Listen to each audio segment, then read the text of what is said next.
Okay. No one's doing plant cutting. Come on, guys. This is rather important. Just a little bit, maybe. Hmm?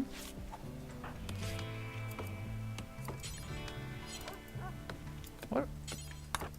Come on. There we go.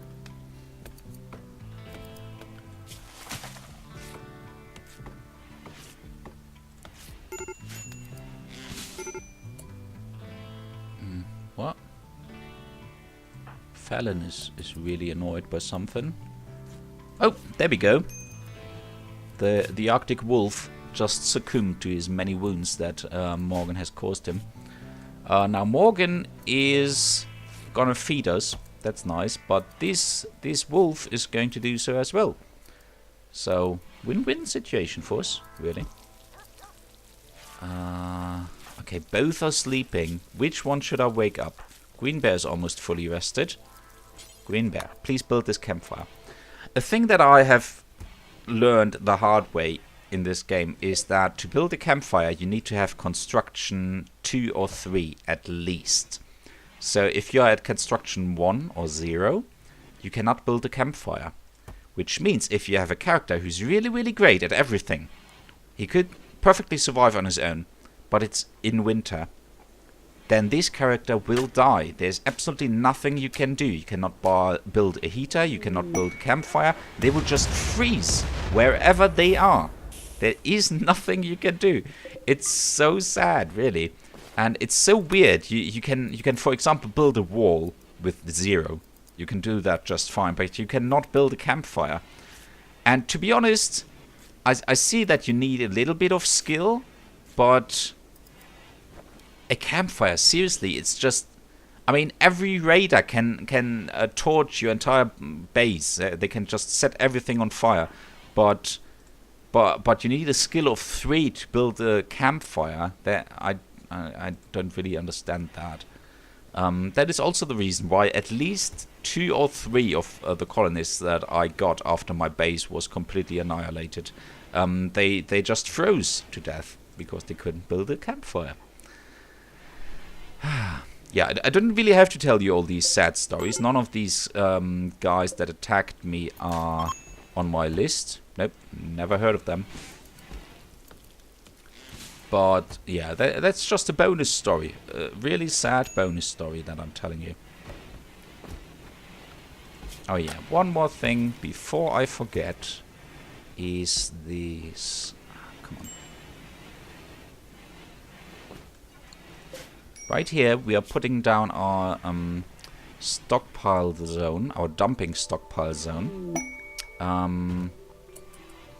And that is going to be disallowed for everything except for granite chunks. And this is critical, my dear colonists. Down here, please, no more granite chunks. They all need to be delivered right here, so that the crafter, again, doesn't have to run around the entire bloody map, but can just stay inside and do his bloody job.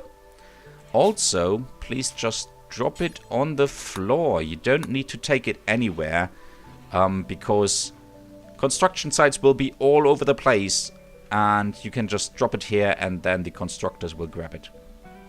Or the haulers, which is one of the mods that I installed. That haulers will just take material that is used for building and already deliver it to the construction site, so that the constructors don't have to do that, which is kind of logical, right? So we got a tiny letter right here. Riesling. Now this guys is a name from my list, but I think I've already told you when we checked the factions, right? So Riesling is one of the names that I keep encountering. I will check if I have already crossed it off my list. Yes, Riesling I've already told you about. Okay, so Riesling, who is the chief of one of the tribal factions here, one of our friends to be precise, has informed us of a collection of valuable items not far from us. The collection consists of an AI persona core, which I need for starting up my own starship. You can read that down here. Unfortunately, it won't last. Others will take the item in 23 days if we don't. Beware, valuables tend to attract danger. Unfortunately, Riesling has no idea who or what, if anything, might be guarding the stash. Now, these item stash opportunities, they can be really, really amazing. Sometimes these items are just invaluable. You can't get them from anywhere else but from these occasions. But lately, I have only gotten the opportunity to get AI persona cores, and they are not that great, really. You only use them for one specific purpose, and that is to start your starship. You only need one of them, and we will probably not get there. If we ever get there, we might have this problem then, but until then, I will just ignore this. We don't really have the manpower and resources to move through the snowy winter to get one item of no use to us.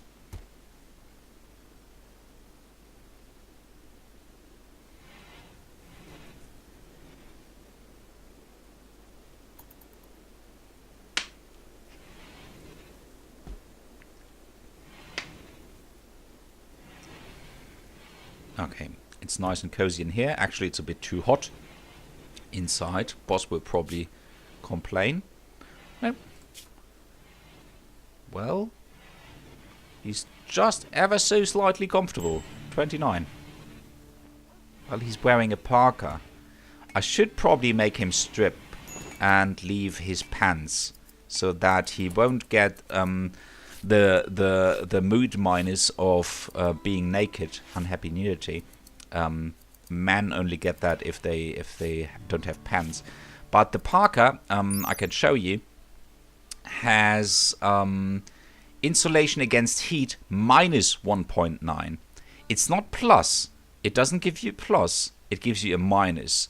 So that means usually he is at 31 degrees where he's comfortable, but due to his parka he is at like 29, unless the toque also does that.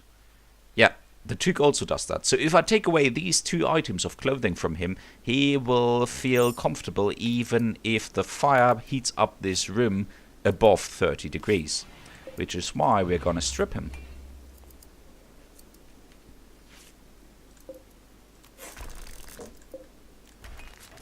Oh, look at that! The wolf died. Nice, we're gonna eat him. Or her.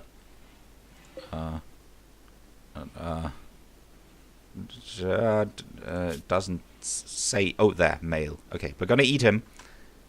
And these guys have come out again. Maybe another one of them died. I don't... Or did they just hang around here all the time?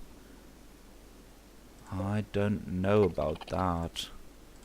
What I have learned from another instance is that while they're not aggravated like this, if they're just wandering around,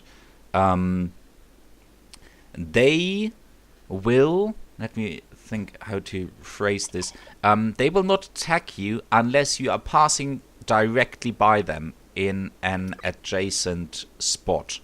If you're just walking by like this, they will not attack you. So they are not predators. They will not actively hunt you to eat you.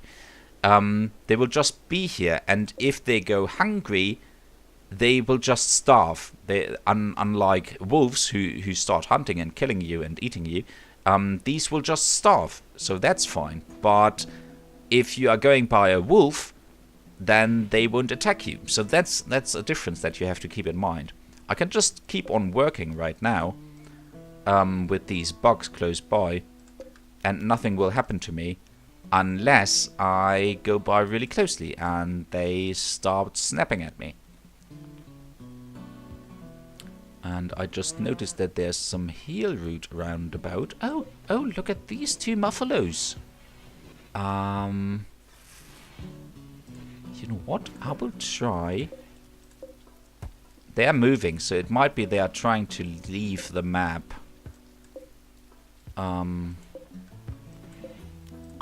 But I will try to tame them. Oh, great. Another ibex doe self-tamed. Let's have a look at this. This one. It's a doe, so it means it's a female one, apart from the ibex ram, which is a male one. Now, of course, I want this one to be over here. And I think one of my mods allows me to rename animals. Now, I haven't tried this out yet. So I don't know how to do it. There. Ibex, though. This is, of course, Morgana. Leia Morgana, the goat. And she's going to come to our pasture, which should be set at around here and a little bit inside, I hope. Oh, that's just nasty of me. Why didn't I put a room inside? They need to warm up. Right here, and here, and here. This is all loud for you. This too. Yeah, you can go here. We should also decide for a place for them where they can sleep. Like this, like this, like this. Yeah, something like that. And put down an animal sleeping spot, another one right here, so that Morgana can also sleep inside. Now, female goats, I have no idea if they are producing anything. Like milk? Goat milk? That's a thing, right? It doesn't say here, so I guess not. But these muffalos, you could always get milk and wool from them. So that's why muffalos are a thing you should look out for and that you really want in your garden. Which is why I tried to tame them, but I think they might be moving away right now. In any case, yeah, this is the last day of fall. Tomorrow, winter will start. And for that, I have one more project that I really need to finish up. And that is... Oh, I can't even do it. Bloody hell. Okay, we are going to build a tunnel right here so that my colonists don't have to go outside anymore. Plus, I will dig out this area up here, which will be my storage room. My storage rooms always look like this, 15 by 15, which is exactly the range that you need for an orbital trade beacon. But you will see that next time. Right now, what is going on? Why is this bug here? Okay, no, as I said, it's perfectly fine. It's not attacking us. It's probably just hungry. No, it's not even hungry. It's just curious. Okay, it's fine. It's fine. There's nothing wrong with a curious bug. Yeah, for now I will say thank you all guys for watching. This was the fall version of RimWorld. Hope you guys liked our first autumn in this area. So far everything is going surprisingly well. No one died yet except for Morgan. And we're all fed and happy. So yeah, I'm really worried about the winter. Things are going to happen in the winter, I can tell you that. Until then, hope you guys enjoyed this. Please leave a suggestion for Boss, for a new name for Boss. And yeah, until the next time, see you guys around and bye-bye.